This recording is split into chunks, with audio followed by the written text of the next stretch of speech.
Ուզում եմ արձանագրեմ, որ վերջին 8 տարիներին 2018 թվականից մինչև 2025 թվականը ներառյալ Խորհրդային Միության վերջին ամենաակտիվ շրջանի հետ համեմատած Հայաստանի Հանրապետությունում կապիտալ ներդրումների ծավալները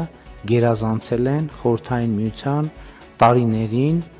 իրականացված ներդրումները։ Խոսքը 1981-ից 1988 թվականների ներդրումների մասին է, բայց նախորդող շրջանում, ես եթե ճիշտ եմ հասկանում, Խորհրդային Հայաստանում կատարված ներդրումների մասին է, տարբեր մարզերում, երբ որ մարդկանց հետ շփվում ենք, եւ մարդիկ ասում են, որ նույնիսկ Խորհրդային Միության ժամանակ այս ծավալի շինարարություն չի եղել եւ այլն, հարցը 1, 2, 3 ու շատ հետաքրքիր է, որ ժողովրդական աչքաչափը ինչ ճիշտ է, հետո գնում ենք, հանում ենք տվյալները վիճակագրական եւ տեսնում ենք, որ իրոք ներդրումների ծավալները ավելի մեծ են եւ այս մի ցուցանիշ 2025 թվականին մենք բնակարանաշինության ծավալներով գերազանցել ենք 1986 թվականը, որը Խորհրդային Հայաստանի ամենամեծ ծավալով բնակարանային շինարարություն իրականացնելու ժամանակաշրջանն է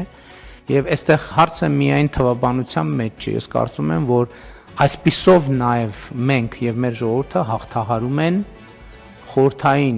Միության այդ նոստալգիան, որովհետև իրենք հասկանում են, որ